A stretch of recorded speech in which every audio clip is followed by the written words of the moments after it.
Good morning students. हम लोग history का थर्ड चैप्टर पढ़ रहे थे, उसी में आगे देखेंगे लॉर्ड डलहौजी की हड़प की नीति।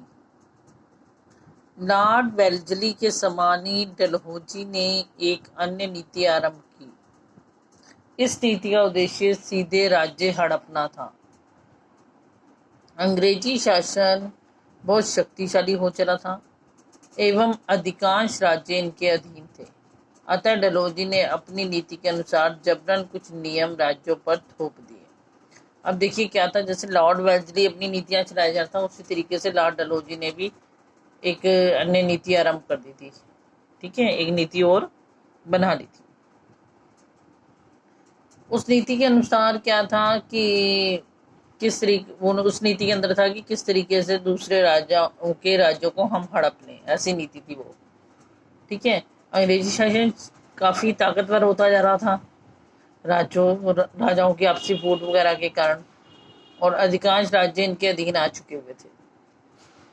तो अब क्या था कि जो लॉर्ड डलहौजी ने नीति बनाई, चाहे उसे राज्य नहीं मानना चाह रहे थे, उन पर जबरदस्ती वो थोपी जा रही थी। उस नीति के अंदर क्या था, अब हम वो देखेंगे। वो नीति इस प्रकार थी, कोई भी भारतीय राजा जो संतानहीन हो वह किसी अन्य को गोद नहीं दे सकता। ठीक है, इस नीति के अंदर क्या बताया कि कोई भी राजा जिसकी अगर संतान नहीं है, क्योंकि इनके अंदर राजाओं के हिसाब से क्या होता था कि अगर राजा की मृत्यु हो जाती है तो उसकी संतान को राजगद्दी पर बिठा दिया जाता था। तो इन्होंने कहा कि इसलिए राजा वगैरह ना, जिनकी संतान नहीं होती थी, किसी को गोद ले लेते थे, ऐसा कर लेते थे।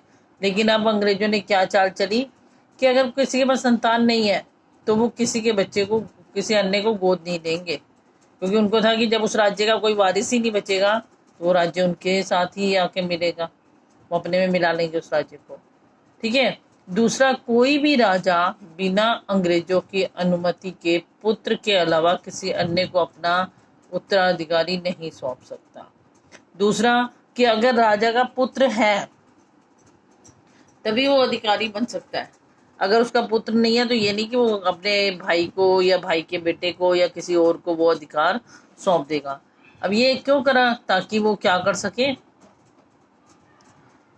सके, उनके राज्यों पर अपना अधिकार जमा सके। भाई इनका तो कोई वारिस ही नहीं है, अब ये कौन संभालेगा राज्य, तो ताकि वो अपने में मिला सके। इस सूरत में राज्यों पर सीधा अंग्रेजों का अधिकार होने लगा। अपनी इस नीति के अंतर्गत वह नागपुर, झांसी, जेतपुर, उदयपुर एवं संभल जैसे राज्यों को हथियाने में सफल हो गई। लॉर्ड डलहौजी ने भी राजाओं की पेंशन पर रोक लगा दी और उनकी दी गई उपाधियों को वापस ले लिया। इस प्रकार राजा, नवाब एवं पेशवा सभी के अधिकार छीन लिए गए। अब क्या था, अब वो सारे राज्यों पर उनका अधिकार होने लग गया जिनकी संतान वगैरह नहीं थी। ऐसे करके उन्होंने नागपुर को, झांसी को, जेतपुर को, उदयपुर को, सभी को हत्या लिया। और जितने भी भारतीय राजा थी उनको पेंशन मिलती थी वो रोक दी उनने। उनको जो जो उपाधियां दी गई थी वो उनसे वापस ले ली गई। और इस प्रकार नवाब हो, चाहे राजा हो, चाहे कोई पेशवा हो, सबके ही अधिकार छीन लिए गए थे।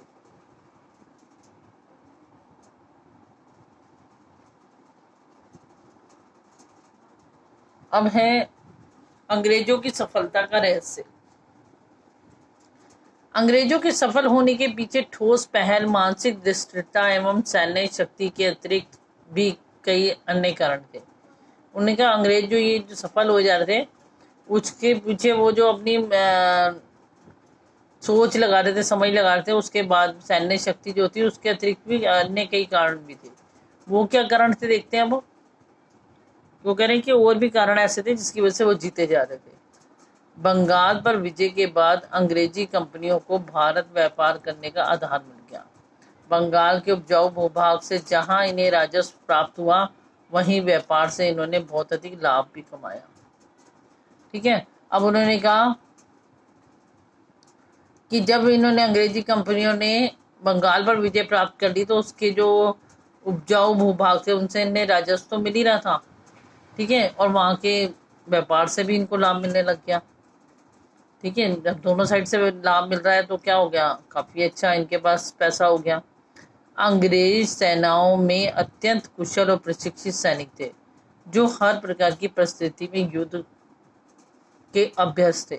अब उन्होंने कहा अंग्रेजों की सेना में जो सैनिक हुआ करते थे वो काफी होनहार होते थे, प्रशिक्षित होते थे, उन्हें बहुत अच्छी तरीके से युद्ध करना आता था, जबकि भारतीय सैनिकों में ऐसा कम ही देखने को मिलता था।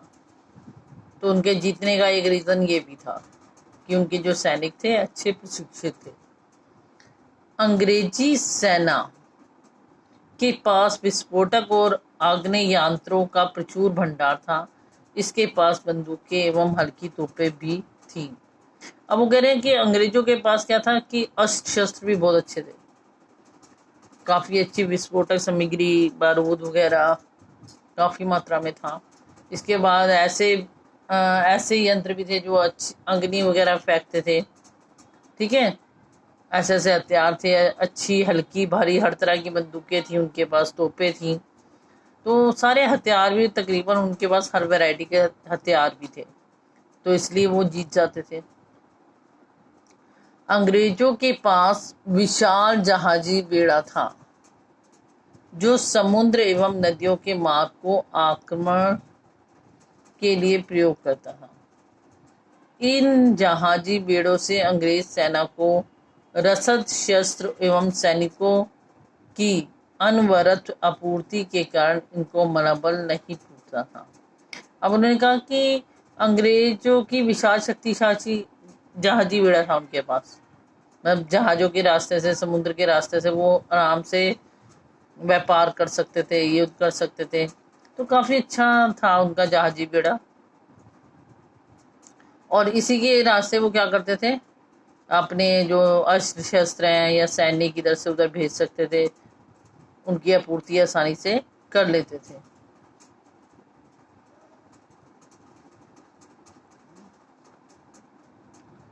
अंग्रेजों की सफलता के पीछे सैन्य शक्ति के साथ साथ कूटनीति का भी बहुत बड़ा हाथ था। अंग्रेजों की फूट डालो राज्य करो की नीति अत्यधिक सफल हुई। ठीक है, उन्होंने कहा सैन्य शक्ति तो थी, साथ में उनमें जो एक और खासियत थी वो क्या थी, फूट डालो राज्य करो की जो उन्होंने नीति अपनाई थी वो उनकी बहुत अधिक सफल हो गई थी। राजाओं को आपस में लड़ा देते थे, ठीक है, 2 राजा 3 राजा आपस में लड़ते रह जाते थे और ये उसका फायदा उठा लेते थे। भारतीय राजाओं में एकता का अभाव था और वह आपस में सत्ता संघर्ष, क्योंकि भारतीय राजा क्या थे, उनमें एकता का अभाव था, वह आपस में ही लड़ते रहते थे। ठीक है, सत्ता, एक दूसरे की सत्ता हासिल करने के लिए, तो इसलिए वो क्या करते थे, वो हारते गए और अंग्रेजों को मौका मिलता गया अपने जीत हासिल करने का। तो इसी के साथ हमारा चैप्टर भी खत्म हो जाएगा बेटा, इसको अच्छी तरह रीड कर लेंगे। ठीक है, अच्छी तरह रीड करेंगे और समझेंगे। थैंक्स।